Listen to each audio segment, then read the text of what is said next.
the issue we're talking about is very serious. The Islamic Institute of Civil Justice, or what we're calling sharia courts, has been heralded by proponents as a multicultural way of determining personal and family disputes for those who choose to abide by sharia law in Ontario, Canada.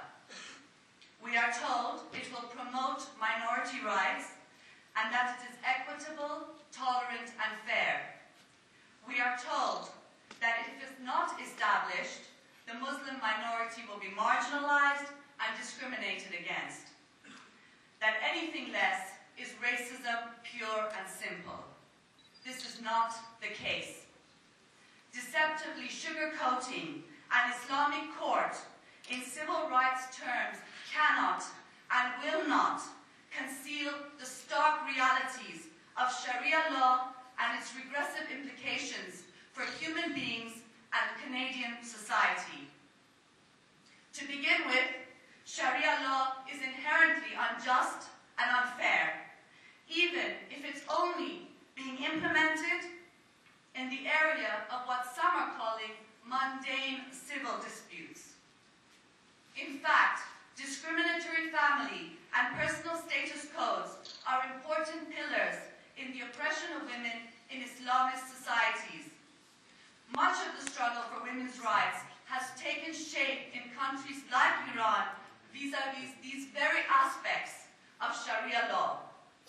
Discrimination and gender-based persecution in areas of marriage, divorce, child custody, and so on are in fact reasons why many women flee Islamist societies and seek refuge in Canada and the West.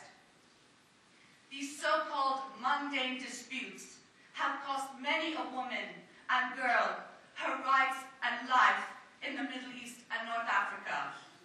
Now, it aims to do the same in Canada. Yes, we know, those who avail of the court will choose to do so. It will be completely voluntary. It is interesting how pro-women's choices the political Islamic movement becomes when it is vying for political power in the West. Where are the choices for women and girls in Iran and Afghanistan under Sharia law and Islamic states? Where is it for women living in Iraq and Saudi Arabia? The political Islamic movement is renowned for threatening, intimidating, mutilating, maiming, and killing all those who refuse and transgress. Women and girls are always its first victims. The very sham concept of its voluntary nature becomes clearer when you hear Mumtaz Ali, who spearheaded the initiative, say, and I'm going to quote, "Once the parties have agreed, they will be committed to it by their prior consent. As a consequence, on religious grounds, a Muslim who would choose to opt out at this stage for reasons of convenience would be guilty of a far greater crime than a mere breach of contract, and this could be tantamount to blasphemy, apostasy," end quote. The penalty of which, by the way, is execution under Islamic law in countries like Iran. Clearly then, even a limited Sharia court in Canada will increase intimidation and threats against innumerable women. It will open the way for further conquest by this reactionary movement.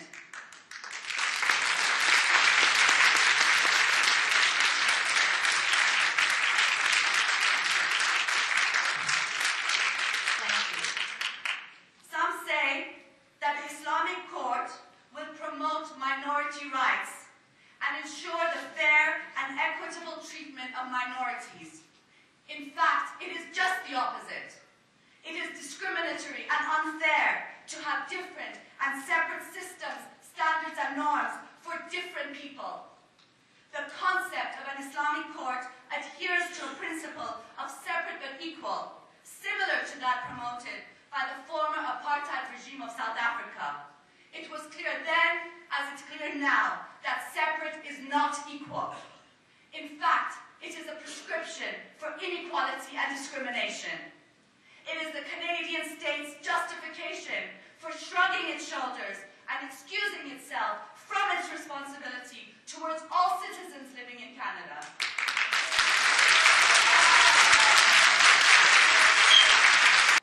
There is a real contradiction between multiculturalism and cultural relativism on the one hand, and individual rights on the other.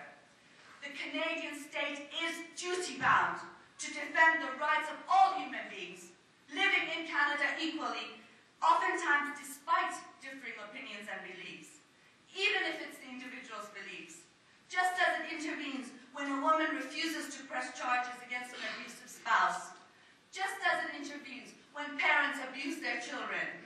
Every day, the state intervenes to protect people, not because it likes to do so, but because civil society and established norms force it to do so. It must do so here as well. And there are some that say opposing the Sharia court and Islamic laws are racist. It is not. Opposition to or critiques of and even phobias of ideologies, religions, cultures, laws, or political movements are not racism. Islamophobia is not racism. Only phobias against people because of their race is racism. It is only under the New World Order's multiculturalism that Islamophobia has been increasingly and deceptively given legitimacy as a form of racism. The political Islamic movement labels it such only to silence those who critique it or stand up to it. In fact, it is racist to create a Sharia court.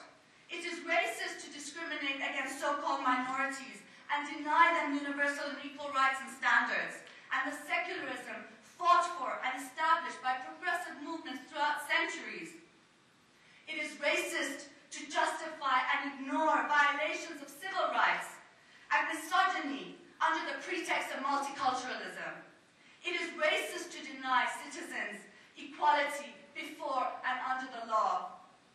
It is racist to create separate legal, social, cultural, religious systems for people deemed different.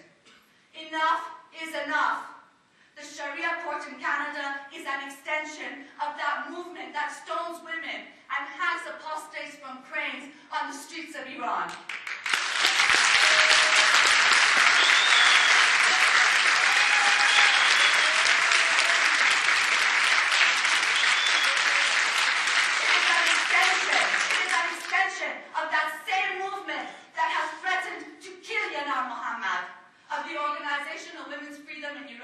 Because she has defended unequivocally women's rights.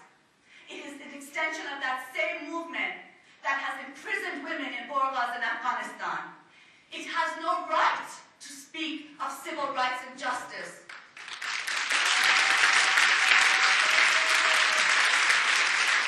It is itself a pillar of injustice and rightlessness in the world today.